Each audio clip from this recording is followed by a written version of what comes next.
ब्रेकनंतर news प्लॅनेटमध्ये आपल्या सगळ्यांचं पुन्हा एकदा स्वागत। लातूरमध्ये ड्रग्स तस्करीचा भंडाफोड झालेला आहे। या प्रकरणी 7 आरोपींना अटक करण्यात आलेली आहे। मात्र लातूरमधील ड्रग्स तस्करीचं प्रकरण हे साधं सुधं नाहीये, कारण या सर्व प्रकरणामागचा सूत्रधार कोण आहे हे समजल्यावर मात्र तुम्हाला देखील मोठा धक्का बसणार आहे।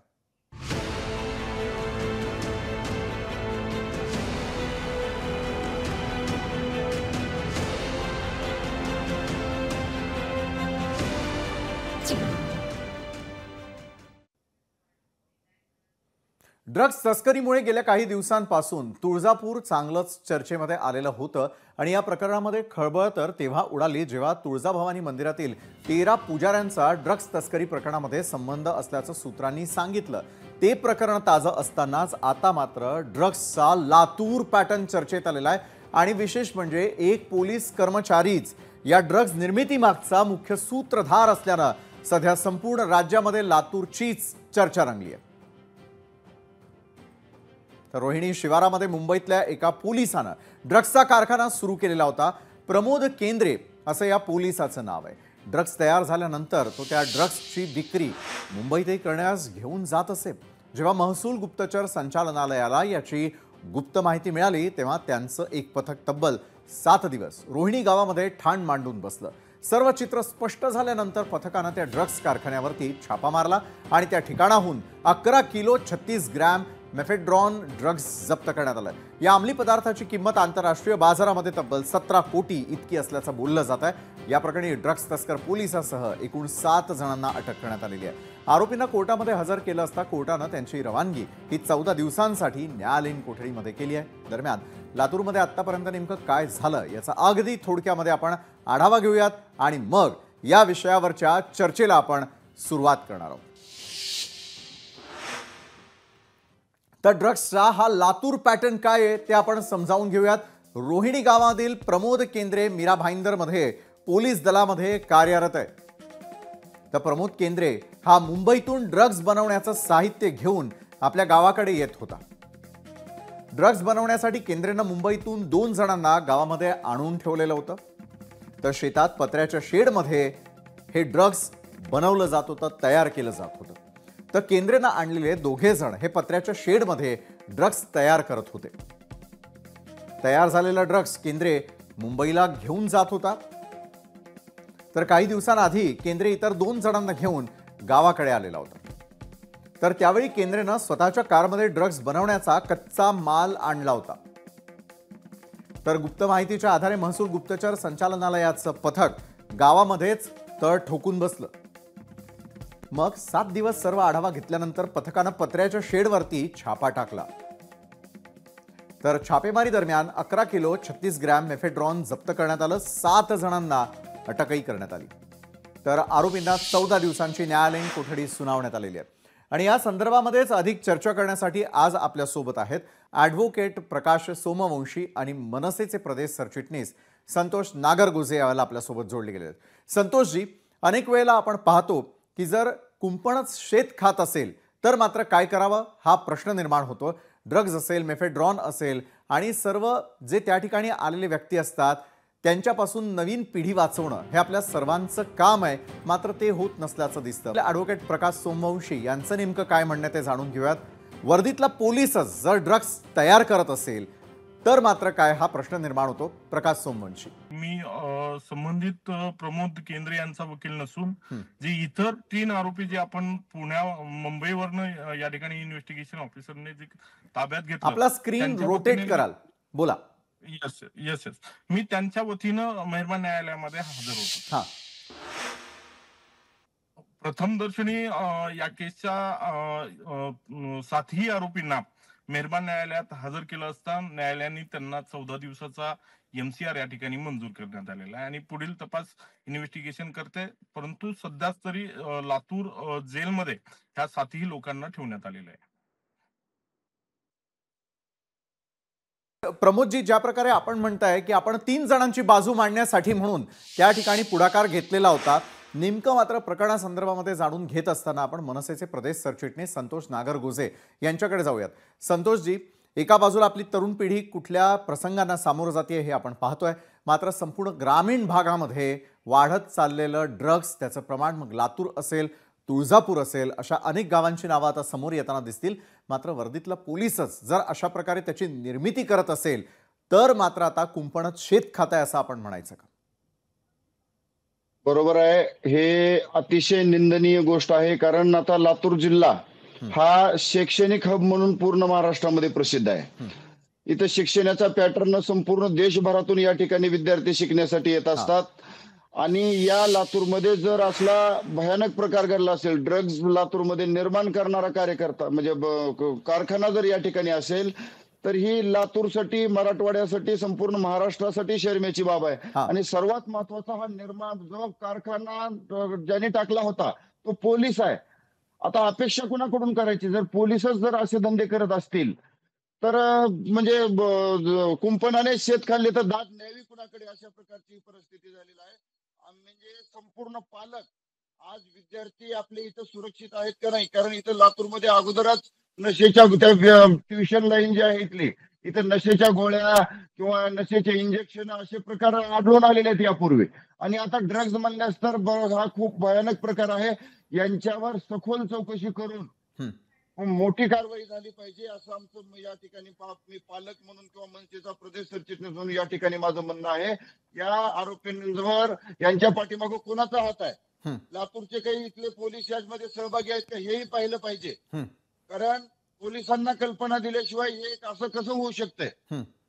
त्या पोलीस स्टेशन चाकूर पासून ते रोहिणा हे गाव फक्त 14 किलोमीटर अंतरावर आहे. आणि तेवढ्या जवळ असताना सुद्धा जर समजा तिथं माहिती नसेल पोलिसांना, मुंबईची तपास यंत्रणा किंवा गुप्तचर यंत्रणा या ठिकाणी येऊन तपास करत असेल तर इथली पोलीस काय करत होती? बरोबर आहे. जो प्रश्न आपण उपस्थित केलेला आहे त्या अनुषंगानेच ही चर्चा आपण पुढे नेणार आहोतच. प्रकाश सोमवंशींकडून मी उत्तर घेईल, मात्र तत्पूर्वी ज्येष्ठ पत्रकार अरुण समुद्रे आपल्यासोबत जोडले गेलेले आहेत. अरुणजी, महाराष्ट्रभरामध्ये आपण पाहतोय की परवा तुळजापूरचं नाव समोर आलेलं होतं, त्यामध्ये 13 पुजाऱ्यांचा समावेश असल्याचं दिसलं.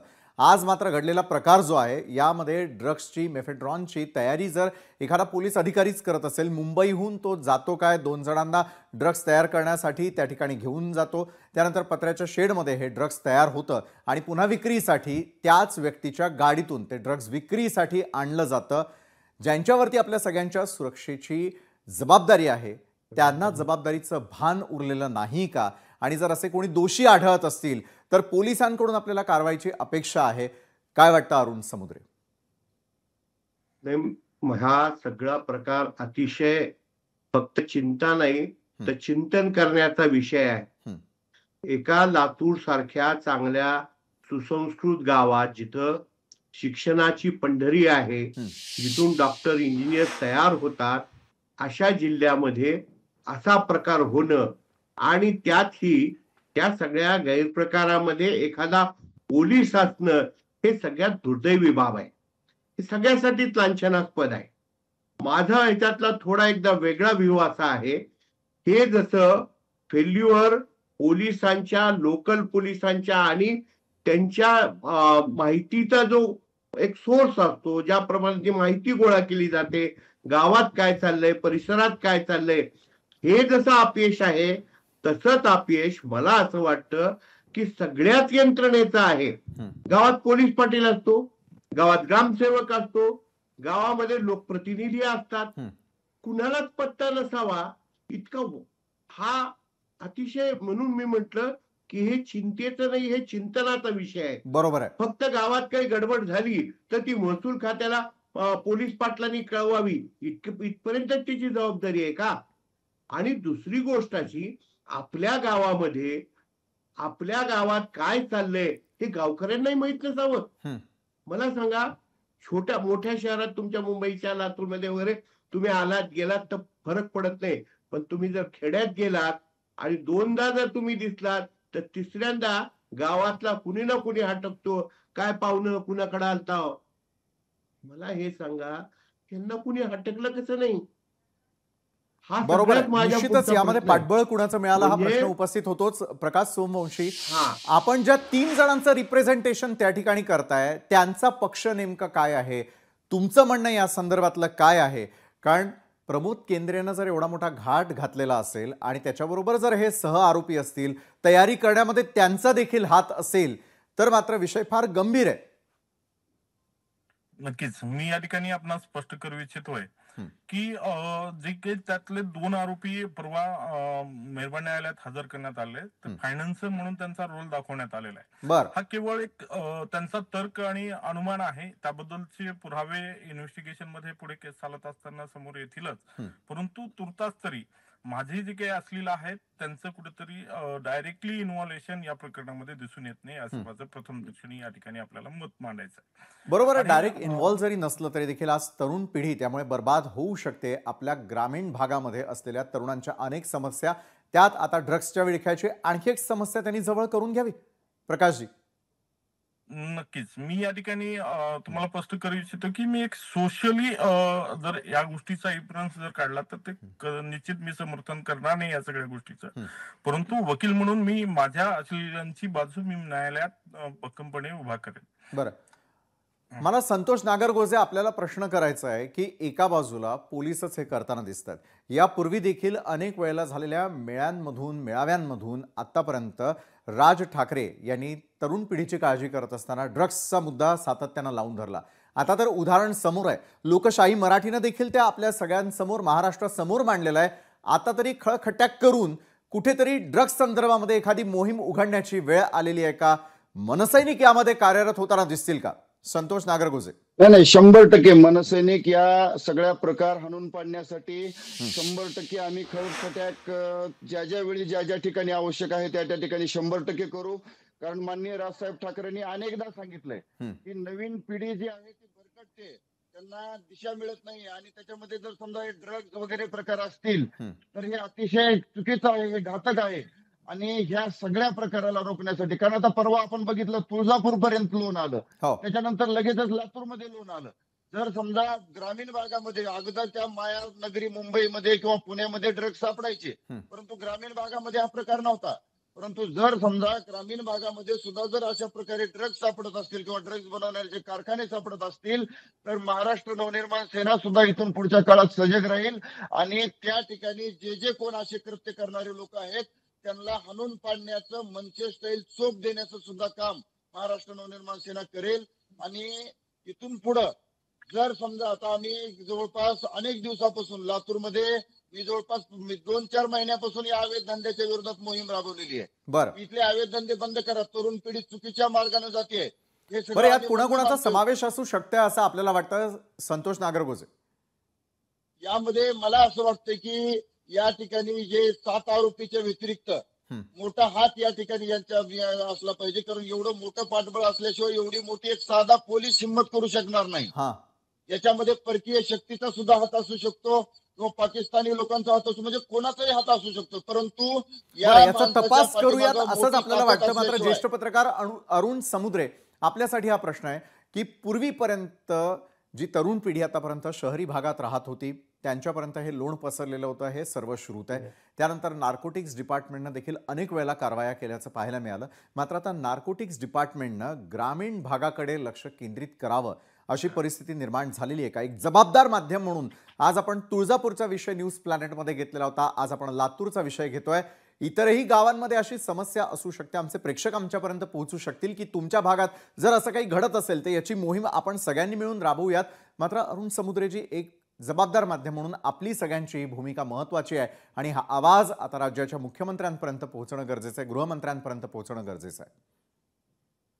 नाही, याच्यासाठी या फक्त प्रकरणाची चौकशी करून त्याच्यावर कुणाला तरी कारवाई होईल, जे काय व्हायचं असेल ते होईल.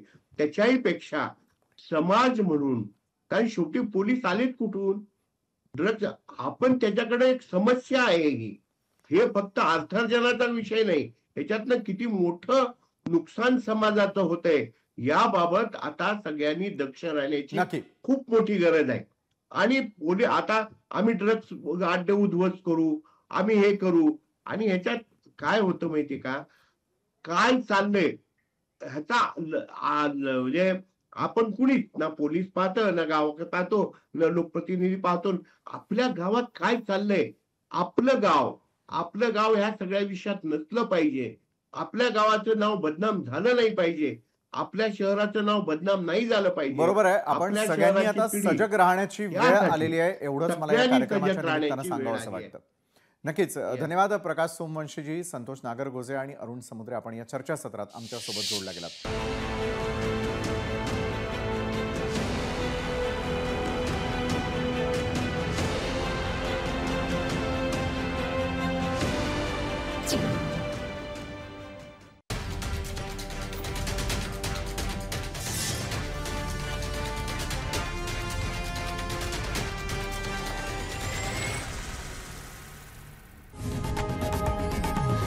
लोकशाही मराठी ऐका, पहा, जागरूक रहा.